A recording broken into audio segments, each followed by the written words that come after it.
ಭೀಮ್ ಧ್ವನಿ ನ್ಯೂಸ್ಗೆ ಸ್ವಾಗತ. ಇಲ್ಲೊಂದು ವಿಶೇಷ ಸಂದೇಶ ನೀಡುವ ನ್ಯೂಸನ್ನು ತಮ್ಮ ಮುಂದೆ ಪ್ರಸ್ತುತಪಡಿಸುತ್ತಿದ್ದೇನೆ.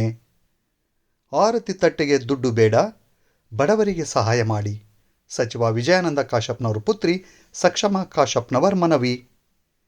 ಸಚಿವ ವಿಜಯಾನಂದ ಕಾಶ್ಯಪ್ನವರ ಪುತ್ರಿ ಸಕ್ಷಮಾ ಕಾಶ್ಯಪ್ನವರವರು ಸಾರ್ವಜನಿಕರಿಗೆ ವಿಭಿನ್ನ ಹಾಗೂ ಸಾಮಾಜಿಕ ಕಾಳಜಿಯ ಸಂದೇಶ ನೀಡಿದ್ದಾರೆ. ನನಗೆ ಆರತಿ ತಟ್ಟೆಯಲ್ಲಿ ಹಣ ಹಾಕುವ ಬದಲು ಆ ಹಣವನ್ನು ಬಡವರು, ನಿರ್ಗತಿಕರು, ಅನಾಥರು ಹಾಗೂ ಅಗತ್ಯವಿರುವವರಿಗೆ ಸಹಾಯ ಮಾಡಲು ಬಳಸಿದರೆ ನನಗೆ ಅದೇ ದೊಡ್ಡ ಗೌರವ ಎಂದು ಅವರು ಮನವಿ ಮಾಡಿದ್ದಾರೆ. ಸಾಮಾಜಿಕ ಜವಾಬ್ದಾರಿಯನ್ನು ಪ್ರತಿಬಿಂಬಿಸುವ ಈ ಮನವಿಗೆ ಸಾರ್ವಜನಿಕರಿಂದ ಮೆಚ್ಚುಗೆ ವ್ಯಕ್ತವಾಗಿದ್ದು, ಆರತಿಗೆ ಖರ್ಚು ಮಾಡುವ ಹಣವನ್ನು ಸಮಾಜದ ಒಳಿತಿಗಾಗಿ ಬಳಸುವಂತೆ ಅವರು ಕರೆ ನೀಡಿದ್ದಾರೆ.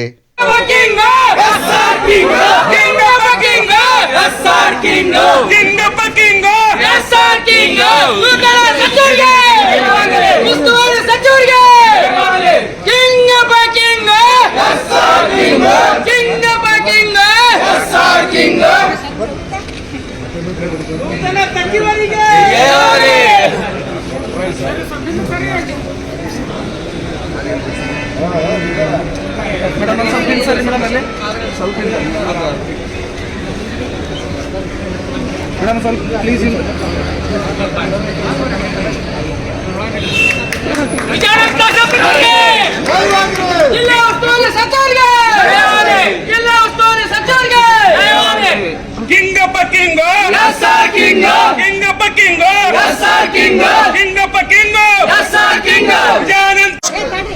ದುಡ್ಡು ಹಾಕೋದೇನು ಬೇಡ, ಬಡವರು ನಿಮ್ಮ ಮನೆಯಿಂದ